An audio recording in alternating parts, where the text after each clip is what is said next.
Assalamualaikum warahmatullahi wabarakatuh. Sebelumnya, perkenalkan kami dari kelompok 1 mata kuliah dari dosen pengampu yaitu Pak Dr. Arif Setiawan, Eskom MCS, dengan mata kuliah Audit Sistem Informasi. Sebelumnya kami akan mempresentasikan tentang audit yaitu dengan sistem informasi Marine Deep Blue Ocean Tourism Management System guna peningkatan wisata seluruh pesisir Indonesia. Sebelumnya perkenalkan, nama saya Tegar Oktaviano Ramadan dengan NIM 006.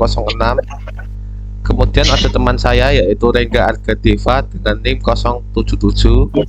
Kemudian ada teman saya lagi yaitu Ulin Nuha dengan NIM 080, dan yang terakhir ada teman saya yaitu Meta Ardi Setiawan dengan NIM 109. Oke, lanjut Mas. Oke, pembahasan meliputi 1. Tema perusahaan dan studi kasus, 2. Pembagian divisi perusahaan, 3. Bagian-bagian yang diaudit, 4. Dokumen yang dipersiapkan, 5. Form dan komponen penilaian, dan yang terakhir 6. Rekomendasi sistem. Lanjut. Selanjutnya akan dijelaskan oleh Mas Arga. Silakan Mas. Nah, di sini bagian tema perusahaan dan studi kasus.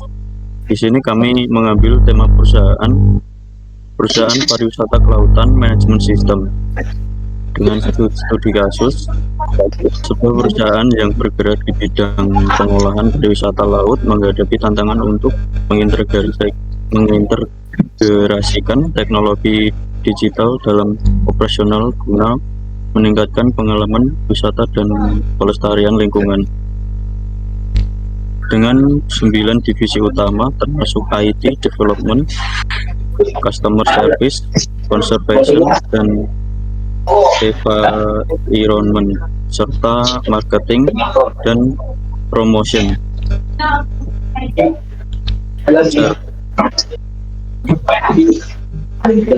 Perusahaan ini memanfaatkan sistem informasi untuk mendukung layanan seperti pemesanan online, analitik perilaku wisatawan, hingga pemantauan keberlanjutan lingkungan laut.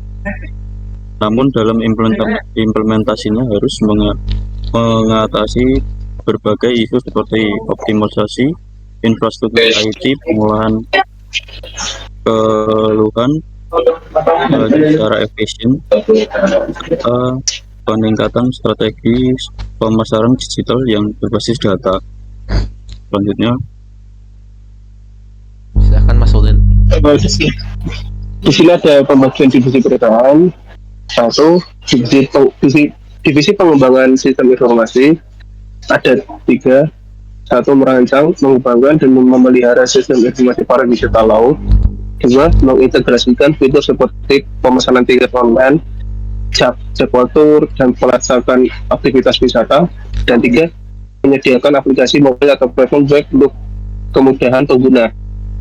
Dan kedua, ada divisi operasional wisata laut. 1. Mengelola kegiatan harian pariwisata laut seperti snorkeling, diving, berkapal, dan kegiatan lainnya. 2. Menjamin ketersediaan alat-alat wisata seperti peralatan menyelam dan kapal wisata. 3. Mengkoordinasikan jadwal tur dengan pemandu wisata dan mitra kapal. Ketiga, ada divisi reservasi dan layanan pelanggan. 1. Mengelola pemesanan online maupun offline untuk kegiatan wisata laut. 2. Menyediakan layanan pelanggan terkait pertanyaan, keluhan, dan perubahan jadwal.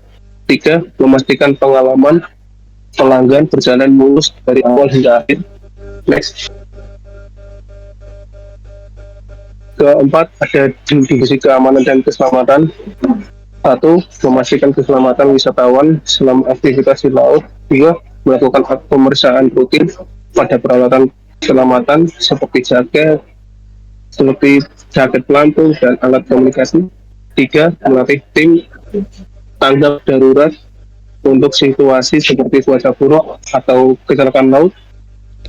Dan kelima, di sini ada divisi pemasaran dan promosi. 1. Satu, mengelola strategi pemasaran digital untuk menarik wisatawan. Dua, membangun kampanye promosi melalui media sosial, video, dan influencer. Tiga, bekerjasama dengan agen perjalanan untuk memasarkan paket wisata laut. Yang keenam, ada divisi pemeliharaan dan konservasi. Satu, dan memastikan kawasan wisata tetap bersih dan bebas dari sampah laut. Dua, mengedukasi wisatawan tentang pelestarian ekosistem laut seperti terumbu karang. Tiga, berkolaborasi dengan pihak konservasi untuk menjaga lingkungan laut. Next, yang ketujuh ada divisi teknologi dan data. Satu, menganalisis data kunjungan wisata, perilaku pengguna, dan feedback pelanggan untuk meningkatkan layanan. Dua, mengelola keamanan data pelanggan pada sistem informasi. Tiga, memberikan laporan berkala kepada manajemen terkait performa operasional dan pemasaran. Dan yang kedelapan, dari divisi keuangan dan administrasi. Satu, mengelola keuangan termasuk pemasukan sertifikat, fasilitas dan sponsorship. Dua, menyusun anggaran untuk pemeliharaan sistem kegiatan wisata dan pemasaran. Ketiga, mengurus dokumen legalitas usaha dan perizinan operasional. Yang kesembilan, ada divisi hubungan pemerintah dan komunitas. Satu, menjaga hubungan baik dengan pemerintah setempat untuk mendapatkan dukungan, regulasi, dan promosi. Yang kedua, melibatkan masyarakat pesisir dalam kegiatan pariwisata seperti kerajinan tangan atau pemandu lokal. Selanjutnya itu bagian-bagian yang diaudit. Yang pertama yaitu sistem informasi, mencakup yang pertama itu keamanan data, kedua kinerja sistem, ketiga kepatuhan regulasi, dan keempat integrasi. Yang kedua yaitu operasional wisata laut, mencakup tiga hal, yaitu pemeliharaan peralatan, yang kedua pelatihan tim, yang ketiga kepatuhan SOP, dan yang ketiga reservasi dan layanan pelanggan, mencakup tiga hal, yaitu efisiensi proses pemesanan, yang kedua pengelolaan keluhan pelanggan, yang ketiga sistem CRM, dan yang keempat keamanan dan keselamatan, mencakup tiga hal, yaitu peralatan, keselamatan, yang kedua tanggap darurat, dan yang ketiga protokol kesehatan. Selanjutnya yaitu yang kelima teknologi dan data, mencakup tiga hal, yaitu pengelolaan data pelanggan, yang kedua data, yang ketiga yaitu backup data, dan yang keenam mencakup tiga hal. Yang keenam adalah pemasaran dan promosi. Yang pertama itu aktivitas kampanye digital, yang kedua return of investment atau ROI, dan yang ketiga adalah konsistensi branding. Selanjutnya, Oke, tolong bisa dibuka Mas Meta.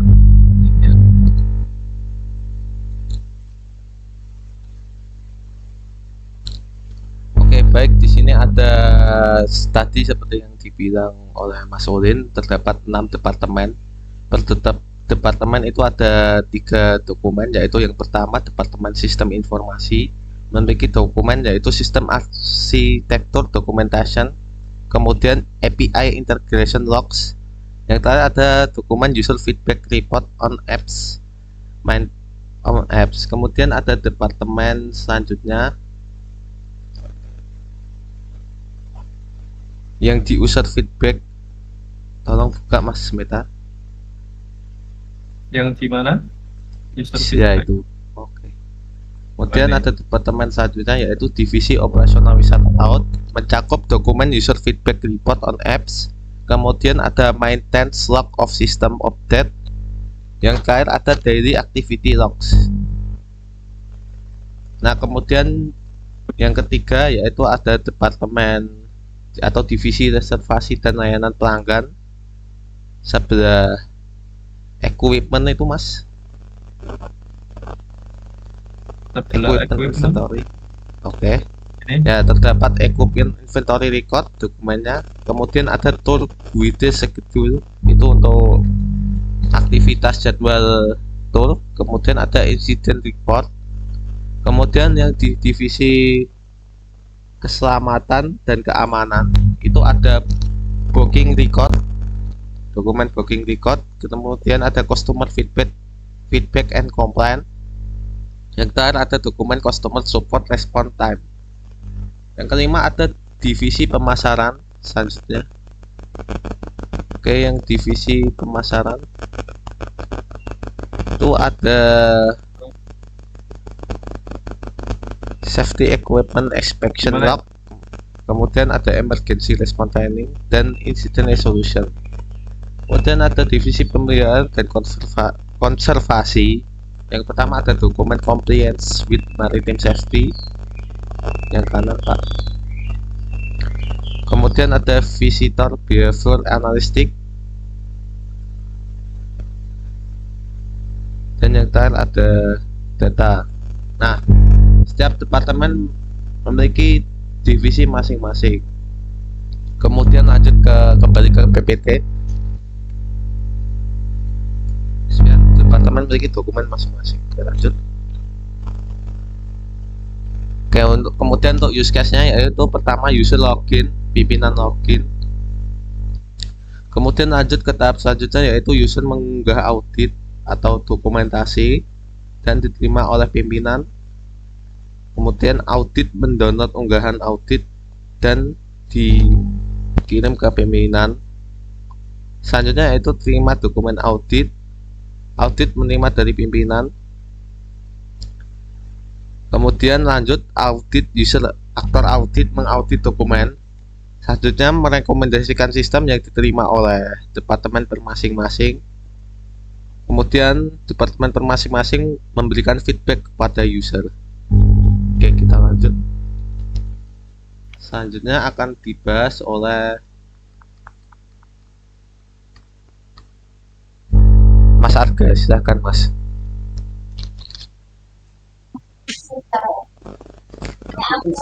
Di sini bagian susunan penilaian audit, atribut kegunaan, nomor urut yang digunakan untuk mengidentifikasi setiap entry audit dalam tabel. Bagian dokumen, nama bagian atau kategori dokumen yang menjadi subjek audit seperti sistem directed tour, documentation atau daily activity logs. Pertanyaan atau pernyataan evaluatif yang diajukan dalam proses audit untuk menilai kepatuhan atau kualitas bagian tertentu. Bagian nilai 1-5, ekor penilaian kinerja atau kepatuhan dari 1 hingga 5, di mana 1 berarti sangat buruk dan 5 berarti sangat baik. Hasil audit ringkasan evaluasi yang menunjukkan apakah perlu perbaikan cukup baik atau memuaskan. Contoh hasil audit meliputi sudah cukup dilakukan perbaikan dan lain-lain. Selanjutnya, from a audit, di sini nomor bagian dokumen nomor 1, sistem arsitektur documentation. Pernyataan apakah dokumentasi arsitektur sistem telah diperbarui secara berkala. Nilai 1-5 yaitu mendapat 4. Hasil audit sudah cukup. Nomor 2, API integration logs. Apakah logs integrasi API telah dicatat dengan baik? Dengan nilai 3. Hasil audit lakukan perbaikan. Di sini bagian nomor 3, user feedback response. Apakah data mekanisme pengumpulan umpan baik pengguna? Di sini nilai mendapat 5, yaitu hasil auditnya sudah cukup. Selanjutnya, from a audit, nomor dominan audit. Yang keempat yaitu maintenance logs. Pernyataan apakah catatan hasil pemeliharaan sistem tersedia dan diperbarui. Nilai 2. Keterangan evaluasi lakukan perbaikan sudah cukup, yaitu mendapat lakukan perbaikan. Nomor 5, API integration logs, apakah ada pelacakan kesalahan API secara otomatis mendapat nilai 3, yaitu lakukan perbaikan. Selanjutnya akan dibaca oleh teman saya. Yang selanjutnya itu pada operasional wisata laut. Ini pada bagian dokumen yang pertama dari activity logs dengan pernyataan apakah log aktivitas harian dicatat secara konsisten, mendapatkan nilai 4 dengan hasil audit yaitu sudah cukup. Yang kedua yaitu equipment inventory record, pernyataan apakah inventaris peralatan diperbarui secara rutin, mendapatkan nilai 3 dengan hasil audit lakukan perbaikan. Dan yang ketiga yaitu tour guide schedule, pernyataan apakah jadwal pemandu wisata telah diatur dengan baik, mendapatkan nilai 5 dengan hasil audit yaitu sudah cukup. Selanjutnya yaitu yang keempat, incident report dengan pernyataan apakah laporan insiden didokumentasikan dengan baik, mendapatkan nilai 2 dengan keterangan lakukan perbaikan. Yang kelima, equipment inventory record dengan pernyataan apakah pemeriksaan fisik inventaris telah dilakukan, mendapatkan nilai 4 dengan keterangan sudah cukup. Selanjutnya yaitu reservasi dan layanan pelanggan. Pada bagian dokumen yang pertama yaitu booking record dengan pernyataan apakah catatan pemesanan terdokumentasi dengan baik, mendapatkan nilai 4 dengan hasil audit sudah cukup. Yang kedua yaitu customer feedback and complaints dengan pernyataan apakah ada sistem pengelolaan keluhan pelanggan, mendapatkan nilai 3 dengan hasil audit yaitu lakukan perbaikan. Dan yang ketiga yaitu customer support response times dengan pernyataan apakah waktu respon layanan pelanggan memadai, mendapatkan nilai 5 yaitu sudah cukup. Selanjutnya dibacakan oleh teman saya Olin.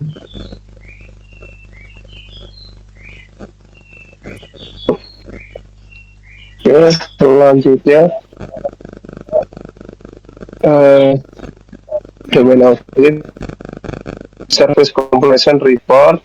Pernyataannya apakah laporan penyelesaian layanan telah tersedia, nilainya 1-5 dapat 2, keterangannya lakukan perbaikan. Yang kelima booking record, pernyataannya apakah data pemesanan offline sudah terdokumentasi, nilai 1-5 dapat 4, keterangannya sudah cukup. Next, di sini ada keamanan dan keselamatan. Yang pertama safety equipment inspection logs, pernyataannya apakah inspeksi peralatan keselamatan dilakukan secara berkala, nilai 1-5 dapat 4, hasil auditnya sudah cukup. Yang kedua emergency response training record, pernyataannya apakah pelatihan tanggap darurat telah nilai 1-5 dapat 3, hasil auditnya lakukan perbaikan. Ketiga incident resolution report, pernyataannya apakah laporan penyelesaian insiden terdokumentasi, nilai 1-5 dapat 5, hasil auditnya sudah cukup. Next, yang keempat compliance with maritime safety standard, pernyataannya apakah kepatuhan terhadap standar keselamatan telah diperiksa, nilai 1-5 dapat 2, hasil auditnya lakukan perbaikan. Dan yang kelima safety equipment inspection log, pernyataannya apakah peralatan keselamatan dalam kondisi baik, nilai 1-5 dapat 4, hasil auditnya sudah cukup. Next,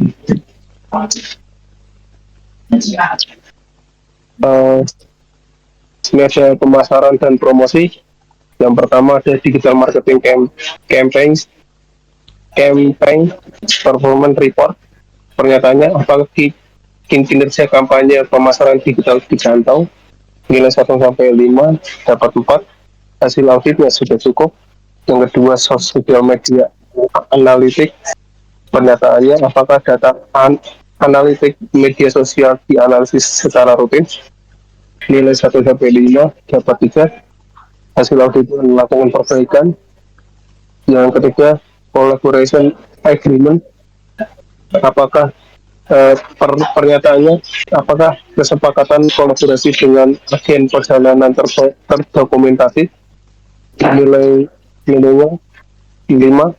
Hasil auditnya sudah cukup. Oke, selanjutnya akan dilanjutkan oleh teman saya. Lanjut. Oke, untuk pemasaran dan Mas promosi Tegar, itu yang keempat ada dokumen influencer partnership kontrak dengan pernyataan apakah kontrak dengan influencer telah diperiksa. Nilai 1-5, 2. Keterangan yaitu lakukan perbaikan karena masih di bawah standar perusahaan. Kemudian yang nomor 5 yaitu digital marketing campaign performance report dengan pernyataan apakah hasil kampanye. Mas Tegar masih di mute. Oke, saya ulang untuk pemasaran dan promosi. Yang pertama yaitu nomor 4 ada dokumen influencer partnership contract. Pernyataan apakah kontrak dengan influencer telah diperiksa, nilainya yaitu 2 dengan keterangan perbaikan yang dimana masih di bawah standar perusahaan. Kemudian yang kelima adalah digital marketing campaign perform report. Apakah hasil kampanye pemasaran telah dievaluasi, nilai 4 dengan standar perusahaan yaitu sudah mencukupi.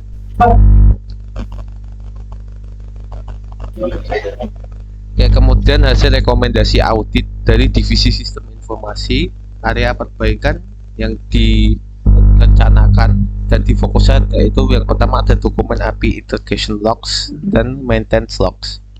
Nah, rekomendasi dari sistem yaitu implementasi sistem pemantauan otomatis untuk kesalahan API. Yang kedua yaitu buat pengingat berkala untuk memperbarui catatan pemeliharaan sistem. Kemudian ada divisi operasional wisata laut dengan area perbaikan di dokumen equipment inventory record dan insiden report. Rekomendasi sistem yaitu terapkan sistem pengelolaan inventaris berbasis barcode atau RFID. Yang kemudian yang kedua yaitu buat template standar untuk pencatatan laporan insiden secara konsisten. Divisi yang berikutnya yaitu reservasi dan layanan pelanggan. Terdapat 2 dokumen yaitu customer feedback dan service completion report dengan rekomendasi sistem yang telah diaudit yaitu implementasikan sistem pelacakan keluhan pelanggan berbasis CRM. 2 ada buat pengingat otomatis untuk menyelesaikan laporan penyelesaian layanan. Yang terakhir adalah divisi keamanan dan keselamatan, emergency training record compliance with Marine Safety Standard. Yang rekomendasi sistemnya adalah rekomendasi pelatihan tanggap secara berkala, kemudian lakukan audit eksternal dan internal keamanan maritim setiap tahun. Lanjut. Berikutnya ada rekomendasi audit dari divisi teknologi data area perbaikan yaitu dokumen data privasi, policy compliance, dan IT infrastruktur maintenance. Rekomendasinya yaitu terapkan sistem audit otomatis untuk kepatuhan terhadap kebijakan privasi data. Yang kemudian kedua adalah terapkan manajemen dan pemeliharaan infrastruktur berbasis CMMS, Computerized Maintenance Management System. Yang terakhir ada divisi pemasaran dan promosi. Area perbaikan yaitu dokumen sosial media analistik dan influencer partnership contract. Dengan rekomendasi sistem yaitu gunakan alat analitik media sosial canggih seperti Google Analytics atau Hootsuite. Yang terakhir ada buat sistem manajemen kontrak untuk mitra influencer. Oke, baik, kali ini saya akan melanjutkan tentang implementasi website yang sudah dibuat untuk sistem audit metodologi. Nah, pertama-tama kita masukkan username dan password pengguna, kemudian kita sign.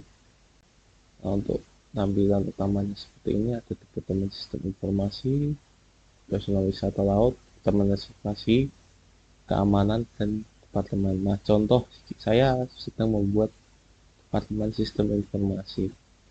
Kita bisa memilih tanggalnya, tanggal ini, kemudian nama pengguna kita yaitu, kemudian kita bisa pilih kategori dokumen yang ingin diaudit, kemudian kita bisa nilai dari 1 sampai 5, unggah file atau bukti-bukti. Bisa kita contoh, ini contoh saja ya.